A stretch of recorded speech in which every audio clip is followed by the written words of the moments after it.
The Golden State Warriors moved Andrew Wiggins to the bench, and they're starting out Brandin Podziemski and our man, Mr. Jonathan Kuminga, in his place. The game last night ended up being a 113 to 121 loss to the Los Angeles Clippers. They are 10 and 14. B-Pod at 4 points, Kuminga at 15, and they're saying that if Kuminga performs well, he'll stick with the starting role for the rest of the season. Kevon Looney was 8, 7, and 5. Curry had 17 points. Klay Thompson dropped 30, 12 from Chris Paul, 9 from Wiggins, 5 from Saric, and 11 from Moody. Got a little Trace Jackson Davis action in there. And the idea is that Wiggins has had a slow start to the season, while Podziemski has played solid rotational minutes as a rookie, and they're just trying to have their best players out there, and they're just trying to figure it out because they sucked this year. What are your guys' thoughts on this?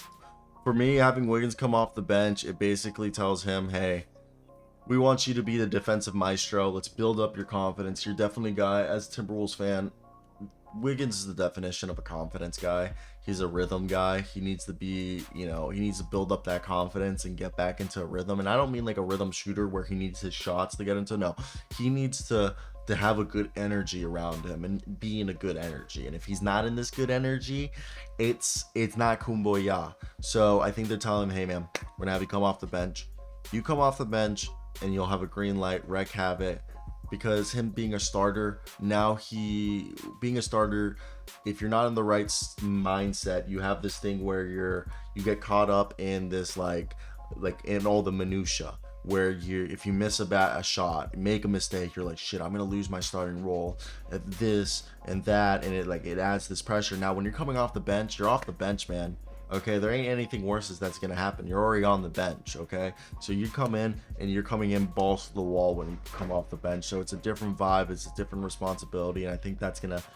Wiggins, who didn't come into this season in shape or in the best, physical state that he has been in years previous, I think this will allow him to get his groove and mojo back off the bench, so then they can maybe reassert him, while it also gives Jonathan Kuminga, the cum bucket, who's been having a really solid season, some more runs with the starters, and gives them an opportunity to see what they have in the young buck and if he can actually be a part of the team going forward. I think my whole thing with this, I feel like this. I have a rib injury, and I have a rib injury right now. And like you said, some people are saying that if it's his rib injury, I can tell you right now, dude, I don't know if I broke or cracked a rib playing basketball against Henry, just because I was being an asshole and I didn't want Henry to get a loose ball, so I just dove for a loose ball and I landed on my ribs. It happened mid-October, end of October.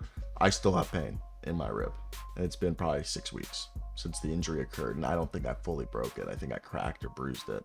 So I mean, the rib could be there. Like a rib injury is like one of the worst injuries I've ever had in my life. So that was something that we noticed last year, that he came in after the absence due to his father being sick. He came in like skinny, like legit skinny, and I don't think he's put back up that muscle mass or physical. I mean, the whole thing, people are saying that physically, conditioning and physically, strength wise, Mr. Andrew Wiggins didn't come into shape this year. And yes, we knew his father was sick. That wasn't like a funny joke at all. But I think one of the things I just think right here, looking at this, is it's just Steve Kerr's out here trying to do whatever to keep this ship afloat and try to keep this season going. And then over here also, I love how Draymond Green's now a victim. Draymond Green has become a victim, and everyone's like, we just hope he gets his help. Like, we just need him to be okay. But like,